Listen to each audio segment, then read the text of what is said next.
Mengejutkan, tadi pagi Anies Baswedan sangat kaget karena ada informasi bahwa Anies Baswedan tidak akan diajak dalam kabinet oleh Prabowo. Bagaimana beritanya? Silahkan simak baik-baik karena hari ini ada 3 berita terbaru tentang Prabowo dan Gibran. Inilah berita yang pertama. Koalisi gemuk Prabowo-Gibran ibarat pisau bermata dua.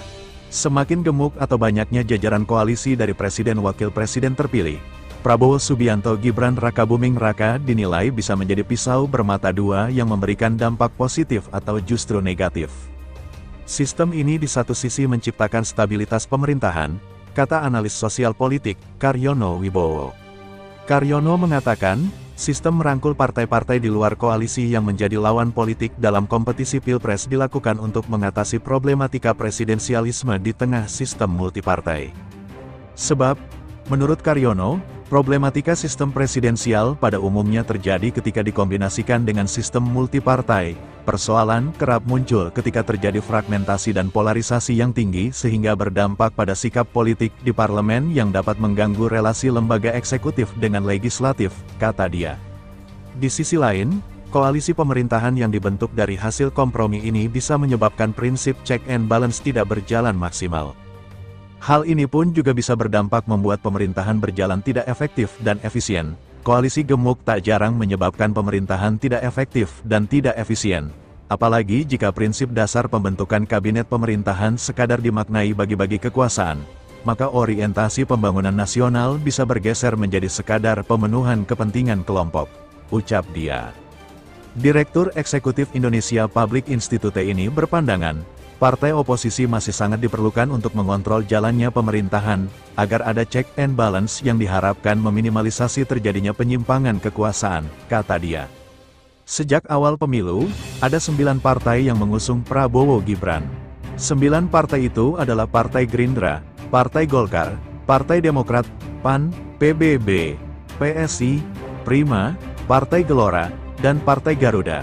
Kini, 3 partai anggota Koalisi Perubahan untuk Persatuan yakni PKB, Nasdem, dan PKS, membuka peluang bergabung ke Koalisi Prabowo Gibran. Pada Pilpres 2024, kongsi tersebut mengusung Anies Baswedan Muhaimin Iskandar sebagai calon presiden dan calon wakil presiden. Namun, pasangan ini ditumbangkan oleh Prabowo Gibran. Itulah berita yang pertama, sekarang Mimin akan bacakan berita yang kedua. Surya Paloh sebut Prabowo belum tawari Nasdem jatah menteri. Ketua Umum Partai Nasdem Surya Paloh mengatakan hingga saat ini mereka belum mendapatkan tawaran kursi menteri usai bergabung dengan koalisi Prabowo Gibran. Surya mengatakan pertemuannya dengan Prabowo Subianto tak membahas pembagian jatah di kabinet mendatang. Ia mengatakan saat ini Nasdem baru berkomitmen mengawal pemerintahan Prabowo Gibran. Belum ada dan kami tidak membicarakan hal itu, kata Surya usai menghadiri halal bihalal Partai PKS di Jakarta. Surya juga mengaku tak berharap ada kursi menteri yang ditawarkan Prabowo kepada kadernya.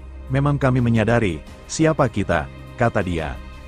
2 hari lalu, Surya dan Prabowo berbincang selama 1,5 jam lebih sebelum menyatakan diri siap bergabung pemerintahan baru. Surya mengaku dirinya berkontemplasi cukup lama sebelum memberikan sinyal melabuhkan dukungan. Sebuah proses perenungan saya lakukan cukup lama, kata Surya di kediaman Prabowo. Ia mengatakan Nasdem bisa saja beroposisi dengan pemerintahan Prabowo Gibran. Meski demikian, ia merasa lebih baik membantu pemerintahan di masa depan. Menanggapi langkah ini, Prabowo mengaku gembira dan mengucapkan terima kasih. Presiden terpilih itu mengatakan pertemuan tadi berlangsung efektif dan produktif. Terima kasih Pak Surya, terima kasih Nasdem. Kami sangat gembira saudara bersama kami, ujar Prabowo. Itulah berita yang kedua, sekarang Mimin akan bacakan berita yang ketiga. Sufmi Dasko sebut Prabowo belum berencana temui Megawati. Ketua Harian DPP Partai Gerindra, Sufmi Dasko Ahmad menyatakan Prabowo Subianto belum berencana bertemu Ketua Umum PDIP Megawati Soekarnoputri. Hal ini sekaligus menepis kabar sebelumnya bahwa Ketua Umum Partai Gerindra itu bertemu Mega dalam waktu dekat. Sepertinya belum ada rencana ke rumah Megawati, kata Dasko pada wartawan di kediaman Prabowo. Berbeda dengan Dasko, Sekretaris Jenderal Partai Gerindra Ahmad Muzani bilang komunikasi Gerindra PDIP tengah dibangun. Bahkan mereka sudah berkomunikasi dengan Puan Maharani. Ya sudah ada komunikasi dengan Ibu Puan. Komunikasinya baik, Komunikasi dengan teman-teman elit PDIP juga pembicaraannya baik, kata Muzani. Di sisi lain, Ketua DPP PDIP Bidang Hubungan Luar Negeri, Ahmad Basarah, bilang wacana pertemuan dua elit politik ini bakal berlangsung usai Rapat Kerja Nasional atau Rakernas PDIP. Maka dengan itu, dengan arahan Ibu Megawati dalam Rakernas ini, akan digelar Rapat Kerja Nasional yang insya Allah akan kami lakukan pada bulan Mei mendatang, kata Basarah. Nantinya, dalam Rakornas itu, tambah Basarah, segenap struktur PDIP baik DPC maupun DPD akan berembuk melihat dinamika politik, pengurus juga akan memberikan usulan kepada Megawati. Di sana Rakernas akan menentukan sikap politiknya, akan berada di dalam atau di luar pemerintah, katanya.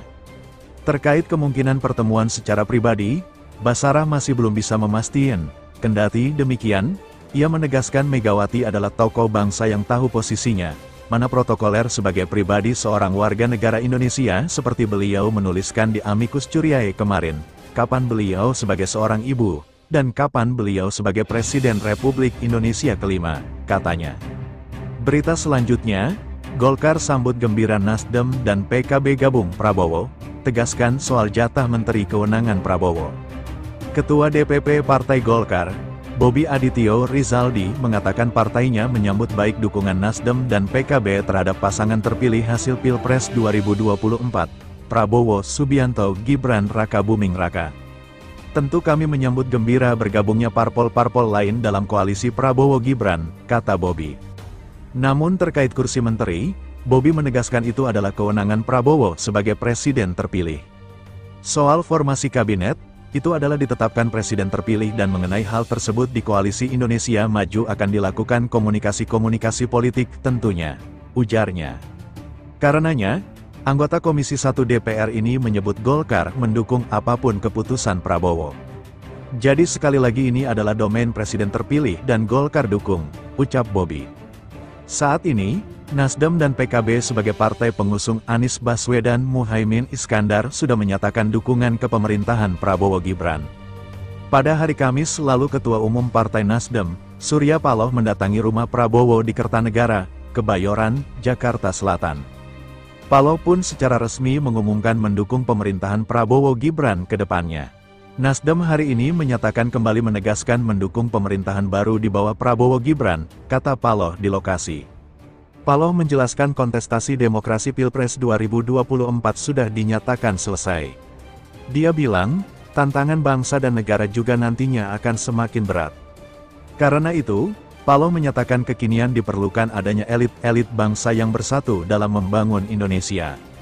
Proses demokrasi berjalan dengan suka dan duka, kita ingin akhiri masalah pemilu selesai. Sementara dinamika dan tantangan dunia udah jelas tidak bisa kita lepaskan. Jadi kita simpulkan spirit semangat jiwa besar elit itu adalah modal utama kita miliki, ucapnya. Sementara, Ketua Umum PKB Muhaimin Iskandar atau Cak Imin menyatakan partainya juga mendukung pemerintahan Prabowo Gibran. Menurutnya, sikap itu telah disampaikan dengan pernyataannya saat bertemu Prabowo. Sebab, ketika itu dia menyatakan PKB siap bekerja sama dengan Prabowo dan Partai Gerindra. Saya rasa sudah tidak perlu dijawab, sudah ceto jelas mendukung Prabowo Gibran, kata Cak Imin di kantor DPP PKB, Jakarta, Kamis malam.